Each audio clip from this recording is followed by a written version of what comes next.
Bueno, buenas tardes alumnos. Ya con esto vamos cerrando la cursada de este tan especial 2020. Hoy vamos a ver los capítulos 9 y 10 del libro de Sternberg, que básicamente es la unidad 8 del programa. El resto del programa lo voy a coordinar con el profesor del Tributario 2, como para que lo terminen de ver el año que viene. Pero bueno, ya con esto creo que tenemos gran parte del porcentaje de la materia, de lo que es lo troncal, cerrado. Así que hoy vamos a ver el capítulo 9 y 10 del libro de Sternberg, que es básicamente cómo se determina el impuesto, o sea, la parte determinativa. Dentro del hecho imponible, acuérdense que sería la parte esta, la parte cuantitativa, ¿no? El elemento cuantitativo, es ver cómo se determina, cuánto se paga. Y después de esto es cómo se cancela. O sea, una vez determinado el impuesto, que surge la obligación del contribuyente hacia el fisco, qué formas hay de extinción de esta deuda tributaria. Obviamente la más normal y la más común es el pago. Pero bueno, existen otros medios que lo vamos a ver justamente ahora en esta unidad. Bien, arranca el capítulo 9 explicando qué es un poco la determinación de la obligación tributaria y que dice que son actos que son o emanados de la administración, es decir, o directamente de la FIP, o de los particulares, o de ambos. Ahora después vamos a ver cuándo es de cada uno, ¿sí? El punto número 1 habla de cuál es la naturaleza jurídica de la determinación tributaria. Acá existen básicamente dos escuelas. Una que es la que dice que tiene carácter constitutivo y otra que dice que tiene carácter declarativo. Esto es medio teórico, pero no importa, se los doy igual, no los vamos a tomar ni nada por el estilo. Lo que pasa es que una teoría dice que en el momento de determinar se constituye esa obligación tributaria, que si el particular o si el contribuyente no la determina, no se habría constituido ninguna obligación de pagar. Mientras que la otra, la que dice que simplemente tiene carácter declarativo, lo que dice que la obligación es preexistente.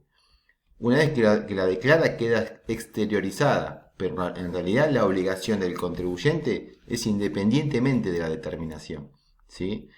Eh, Dice que la obligación surge desde el momento que se genera, como dice acá, el hecho imponible, no desde el momento en que la declara, desde el momento en que la determina. A ver, es una discusión teórica, pero bueno, se las quería explicar porque estaba acá en el libro.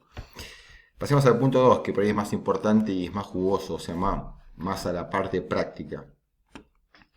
Bueno, una de las primeras formas de determinación de los tributos y la más general es la que es autodeterminación, es decir, la determinación del impuesto la genera el propio contribuyente mediante la preparación de una declaración jurada. Acá les cuento un poco, bueno, cómo es la historia de la declaración jurada, que antes eran formularios, que esos formularios se firmaban y se declaraba bajo juramento que se había confeccionado sin omitir ningún dato y que era una fiel expresión de la realidad.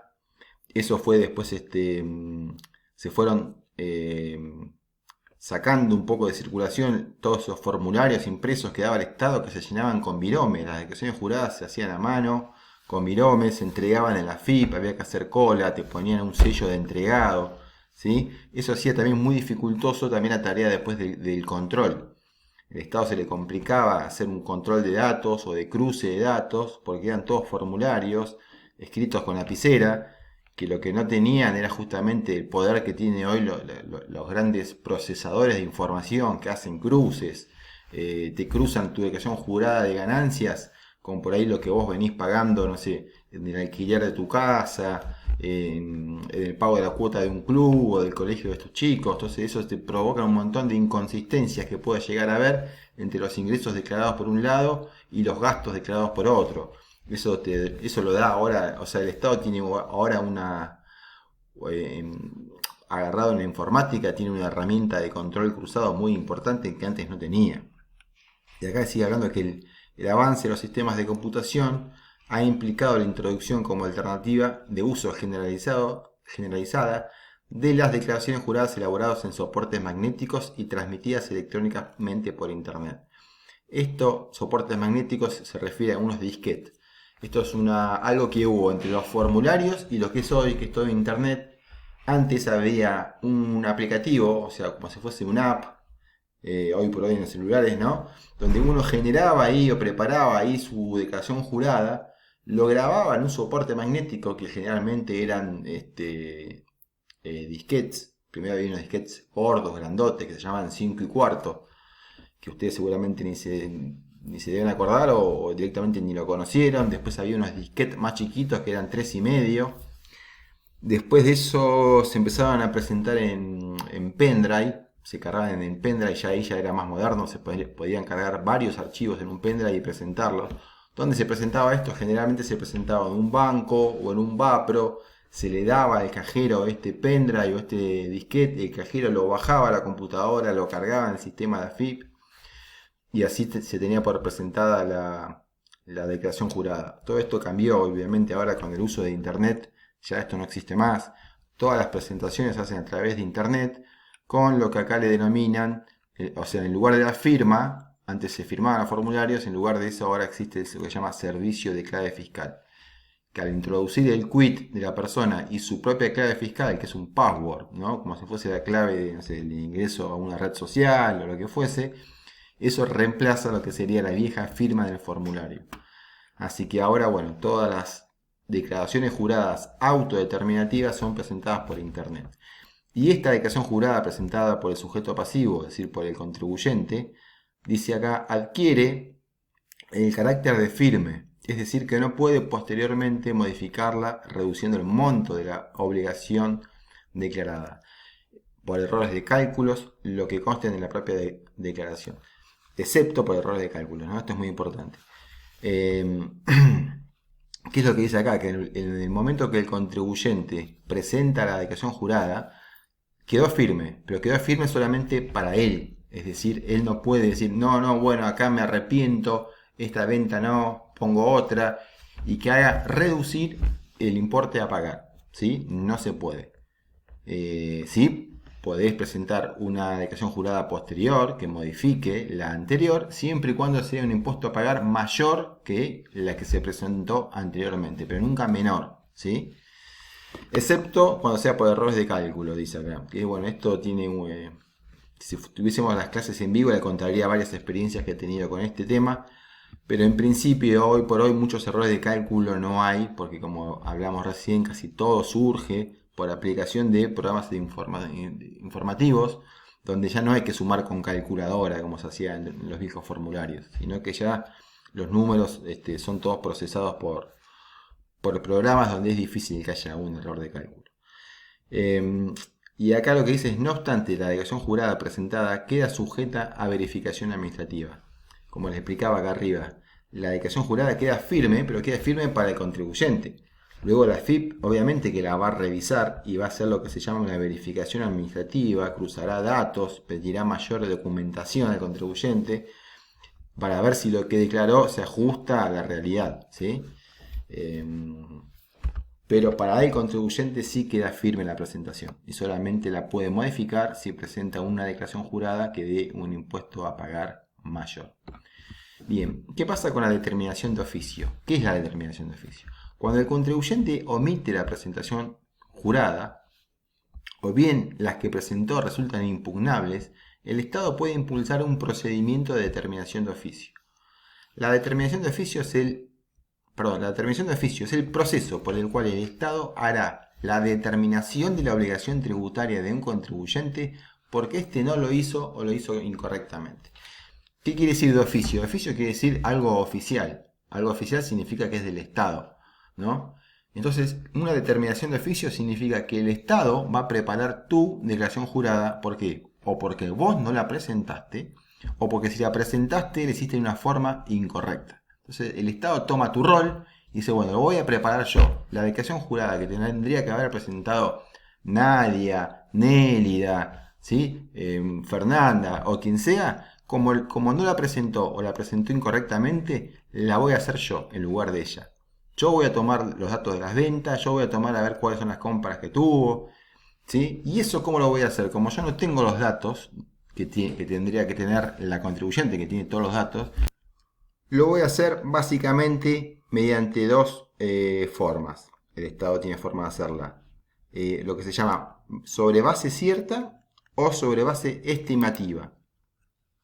El primer caso dice, el Estado efectuará la determinación a partir de elementos, informes o datos ciertos y concretos que posee o conoce que le permiten apreciar la cantidad de la obligación del contribuyente. Ahora le voy a explicar cómo es esto. En el otro caso, el de la estimación de oficio, que debería ser aplicado por el Estado cuando únicamente posee datos ciertos que le permiten conocer la existencia de la obligación, pero no su monto, acudirá a apreciaciones estimativas o presuntivas para cuantificarla. Acá lo que quiere decir que el Estado tiene dos formas de hacer la parte determinativa en lugar del contribuyente que no lo hizo o que lo hizo en forma incorrecta. Sobre base cierta significa, bueno, a ver, yo no tengo las ventas de Nadia, pero puedo tomar otros elementos o informes o datos o cruces de datos que me permitan a mí saber cuáles son las ventas para calcularle el IVA. Entonces puedo hacer un cruce, por ejemplo, con ARBA y ver, si bien por ahí Nadia no me presentó la declaración jurada de AFIP de IVA, pero sí presentó la de ingresos brutos de ARBA, yo me baso de los informes o declaraciones juradas de Nadia en ARBA para obtener el total de las ventas del periodo. Y en base a eso, para mí, me permite a mí después calcular sobre base cierta, porque estoy tomando algo que ya es cierto o que Nadia lo dio por cierto, para poder preparar el Estado una declaración jurada de IVA que el contribuyente no presentó. En cambio, sobre base estimativa, el Estado, acá lo que se basa es de presunciones. Dice acá, acudirá a apreciaciones estimativas o presunciones para cuantificar el impuesto adeudado, para hacer la parte determinativa. Entonces, acá en esta parte, la de sobre base estimativa, el Estado se valdrá de presunciones, son presunciones legales porque tiene que estar en la ley. O sea, no puede cada inspector basarse en presunciones que a él se le ocurra.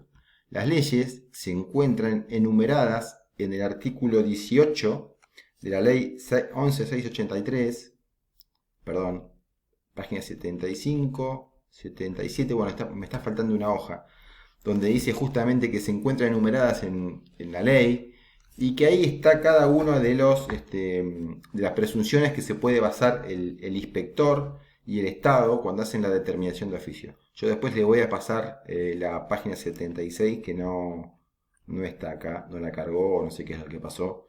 Después se la mando por WhatsApp de todas maneras como para que completen esta página.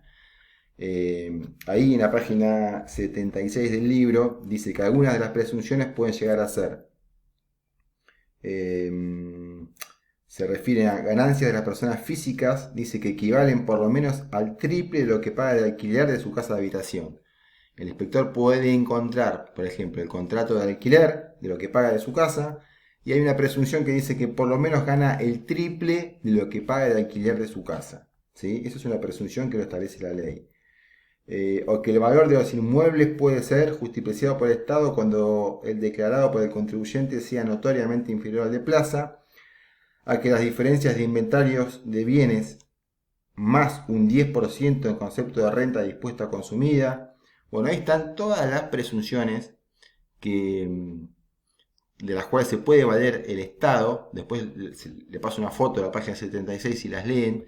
Igualmente no me interesa mucho que se focalicen las presunciones porque por ahí son un poco complejas. Lo que quiero saber, que quede claro, es que el Estado no puede inventar las presunciones. Las presunciones están en la ley y están cuantificadas y están tipificadas, ¿sí? Y en base a esas presunciones, el Estado puede llegar a obtener la declaración jurada que el contribuyente no presentó. Y en ese caso sería sobre base estimativa. Toda la demás parte que habla del procedimiento, de la determinación de oficio, de cuántos días tiene el contribuyente para quejarse de la declaración jurada que le hicieron, este año no la vamos a tomar porque no hemos tenido el tiempo para hacerlo, así que en cuanto a determinación de oficio me interesa simplemente que sepan eso, que existe dos bases, base cierta o base estimativa y una explicación breve de en qué consiste cada una. Ahora en el próximo video vamos a explicar determinación administrativa.